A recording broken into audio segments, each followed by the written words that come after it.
Warning, this message is going to be different from the rest. Second warning, if you have children around, you may want to pause this and come back to it when there are no children around, because I'm not sure yet. There may be a swear word thrown in here once or twice, but I don't know. As with all my other videos, they are all top of mind, and I just go with what comes to mind. So here's the bottom line. You don't have to be an economist. You don't have to be a conspiracy theorist. You just have to be someone who objectively looks at some recent events to say, stuff's happening. And here's the bottom line. Political correctness can kiss my ass. I feel political correctness is in part why many of us, good people, yourself included possibly, haven't expressed our opinions, haven't expressed how we feel about certain things, because this freedom of speech, quote unquote, is internally guided by what we've seen happen to others who share their points of view. And in our mind, we filter what we want to say before we say it, because we don't have time or energy to have to deal with any backlash that we may get by sharing our freedom of speech. And that goes with friends, family, but most importantly with the news media and the press and lawsuits and this litigious society here in the United States. You never know. One quick comment could have lots of repercussions and lots of time, energy, and money just to defend your quote-unquote freedom of speech, right? So a lot of us, myself included, possibly yourself, have not expressed our opinions, and in turn we've kind of handed over the government, handed over our freedoms to people who are in essence taking advantage of political correctness, taking advantage of us keeping our mouths shut. Well, I think it's come to a turning point where when you print trillions of dollars to pay off debts of foreign countries, number one, they notice, and they aren't too happy about it. Number two, that's going to cause some repercussions that I don't think we're ready for yet. And the final kicker is, the best thing of it all is we will never see where all that money went. It's been tried and pushed hard that they show the records of where that money went. I will go right here on the record say that we will never see where that money went, because it would be so embarrassing and so amazing as to just where this money in the billions were just handed to things that probably don't have any relevance to anything. Basically a friend pass around money type situation. I guarantee we will never see that, because it would be mutiny. That's just the bottom line. When you print that much money and you won't show the accounting of it, it would be so ridiculously embarrassing that it would be mutiny. The U.S. government would have no alternative but to shut down. That's my take on it.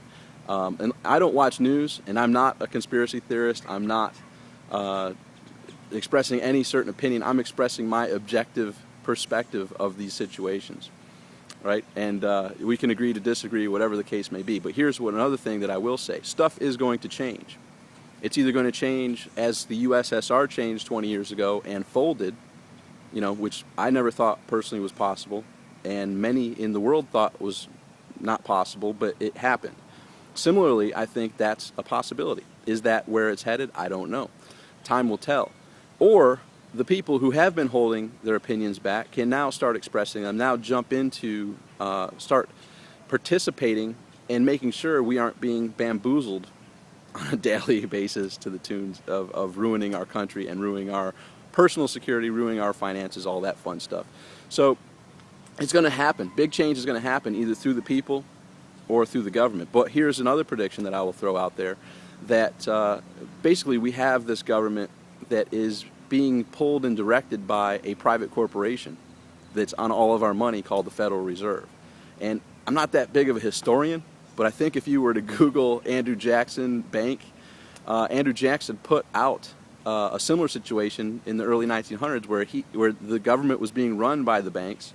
He knew it. He put an end to it, I think with a couple attempts at his life, actually, because the bankers don't want to give up control of the government.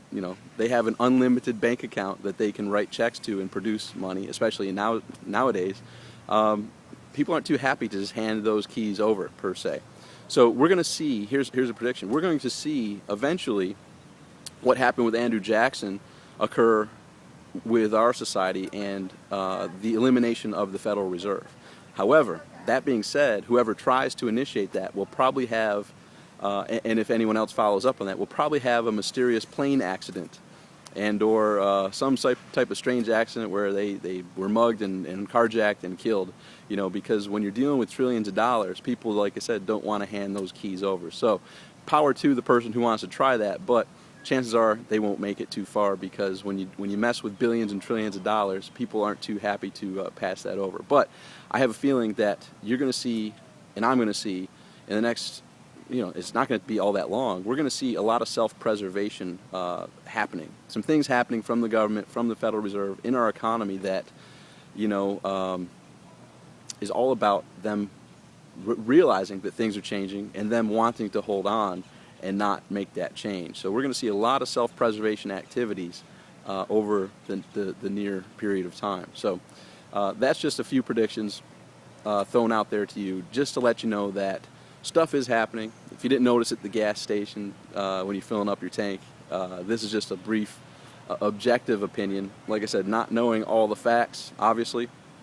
That's just an objective opinion that there are repercussions when you produce out of thin air $7 trillion, and the world isn't too happy about that. So there's a little video that I have no affiliation with, but it's actually a sales presentation that is a history lesson in turn. So I'm going to put the link below, and the URL is shitschanging.com, and it will redirect to that video that you can take a peek at. And it's going to be a history lesson, but it's also going to try to get you into their way of how to handle your money in this change. But I have no affiliation with that. I'm not an affiliate or anything like that, but it is a very well-presented piece, a well-presented video that shows, like I said, a good history lesson and potentially what we may be looking at in the near future. So it's a little different, a departure from the rest of the videos that I put out there, but as a leader in the Marine Corps, and as a leader in business, and as a leader here, I want to be as transparent as possible. You know, and I was surprised recently when speaking with some people about some issues that they didn't know the Federal Reserve isn't part of the government, that that's a private company. You know, so it just amazes me that some things that I feel are self-evident and apparent aren't. And of course their name, they want to make it appear as if it's part of the government, and I'm just educating you a little bit on what is happening so that you aren't taken by shock or by surprise when big things do occur. So with that being said, make today great.